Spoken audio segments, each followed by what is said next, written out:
Assalamualaikum warahmatullahi wabarakatuh. Makasih Pak Samsul. Ibu Reska. Baik, terima kasih pimpinan. Assalamualaikum warahmatullahi wabarakatuh. Yang saya hormati pimpinan Komisi 2 beserta seluruh Bapak Ibu anggota Komisi 2, baik yang hadir secara fisik ataupun virtual. Yang saya hormati jajaran Kementerian ATR BPN, Pak Menteri, beserta dengan formasi baru. Mudah-mudahan formasi baru akan membuat kinerja yang lebih cepat tanggap dalam penyelesaian permasalahan tanah di Indonesia. Pertama sekali Pak Menteri, apresiasi untuk Pak Menteri dengan capaian, kinerja, semangat, dan terobosan-terobosan baru.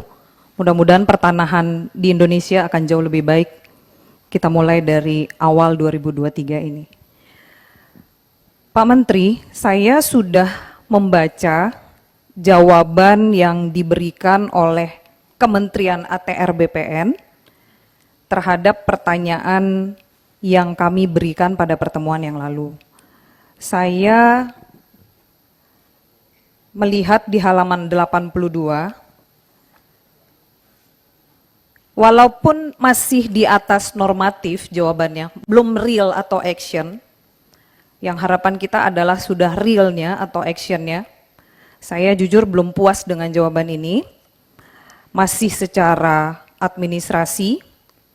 Di sini disampaikan bahwa kementerian memfasilitasi koordinasi antara kementerian dan berikutnya, sampai pembentukan tim pelaksana pencegahan dan penyelesaian kejahatan pertanahan. Nah, ini akan pembentukan tim pelaksana pencegahan dan penyelesaian kejahatan pertanahan. Ini sudah berjalan atau sudah sejauh mana prosesnya, Pak? Berikut, di halaman 97, masih juga terkait dengan permasalahan pertanahan yang berada di daerah saya, Pasaman Barat. Juga disampaikan jawabannya secara administratif sekali, tanggal per tanggal, surat per surat masuk, dan situ juga disampaikan permintaan terakhir per tanggal 1 Februari masuk surat kepada ATR BPN untuk penyelesaian masalah tanah kelompok tani Karya Sayo dengan PT PMJ. Ini catatan khusus untuk PLT Dirjen Sengketa dan Konflik Pertanahan Pak Ilham. Saya berharap Pak Ilyas, saya berharap ini actionnya Pak. Bukan lagi hanya dalam bentuk penjelasan surat masuk, surat keluar, surat diterima gitu loh Pak. Jadi bukan hanya dalam bentuk tulisan surat menyurat lagi. Berikut, saya mengapresiasi program-program baru yang baru saja kemarin diluncurkan terkait batas, tetapi juga saya mengingatkan kembali ke Kementerian ATR BPN untuk terus mempercepat pendaftaran tanah di seluruh Indonesia, tak terkecuali mensertifikasi seluruh bidang tanah wakaf, termasuk tanah rumah ibadah pada 2024. Ini perlu diperhatikan Pak, demi kenyamanan masyarakat dalam melakukan ibadah, berikut masyarakat juga untuk mendapatkan kepastian hukum.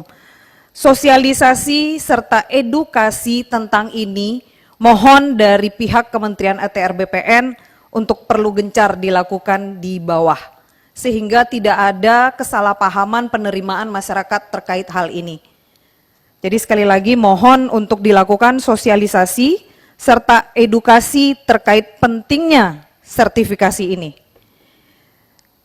Dan berikutnya Pak Menteri, masih dengan jawaban yang diberikan kepada saya terkait dengan Gresik. Saya mendapatkan informasi dari internal Kementerian ATR BPN, udah lebih kurang 4 bulan kalau nggak salah tentang ini saya sampaikan. Saya baru mendapatkan informasi lagi bahwa Kantah baru akan meneliti dari sisi berkas. setelah 4 bulan. Belum akan cek atau tindak lanjutnya. Ini sudah bulan keempat kalau saya nggak salah dari yang saya sampaikan. Ini terlalu lama. Jadi kalau boleh saya simpulkan, ini Kakantahnya udah nggak sanggup, Pak. Nggak kelar-kelar, Pak. 3 kali RDP sama Bapak, pasti tidak ada progres yang signifikan. Saat ini saya mendapatkan infonya dari internal Bapak sendiri, baru akan meneliti sisi berkas. Kita butuh action-nya, Pak. Jadi jangan hanya untuk diberikan wacananya atau hanya untuk diberikan jawaban secara administrasi saja. Dan saya juga kembali mengingatkan Pak Menteri terkait dengan wacana 160 tahun itu, ini mungkin perlu kita telaah ulang bersama juga. Efeknya bisa sampai puluhan pimpinan setelah Pak Jokowi ini baru selesai, Pak.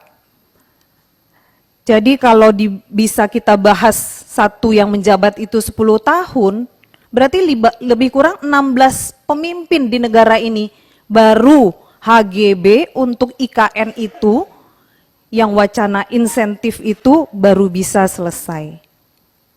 Nah, kembali saya ingatkan ke Bapak, kita juga berharap,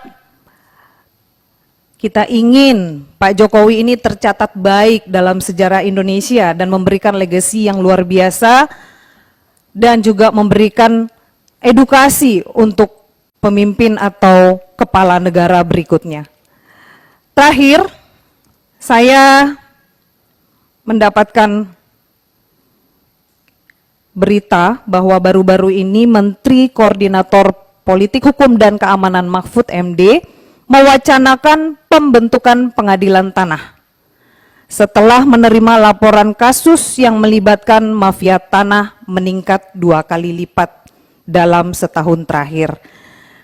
Poin saya, Pak, saya mau mempertanyakan, sudah sejauh mana atau sudah ada pembicaraan seriuskah antara Bapak Menteri dengan Pak Mahfud terkait hal itu? Karena saya berharap ini kita perlu ada masa transisi untuk memetakan persoalan pertanahan, dan saya juga berharapnya nanti peradilan pertanahan ini harus berisi para penegak hukum yang benar-benar memahami persoalan konflik agraria, termasuk hakimnya. Hakim pengadilan tanah juga wajib mengantongi sertifikat yang menandakan berkualifikasi memahami isu pertanahan dan reforma agraria. Jadi itu mungkin Pak Menteri poin-poin saya. Kembali saya ingatkan pada Pak Menteri, jangan sampai apa yang kami sampaikan di ruang rapat Komisi 2 ini hanya berupa administrasi atau normatif saja yang kami dapatkan. Kami butuh action-nya, Pak. Dan kembali saya ngundang Bapak untuk kita kerja dari Sumatera Barat. Terima kasih pimpinan. Wabillahi taufiq wal hidayah. Wassalamualaikum warahmatullahi wabarakatuh.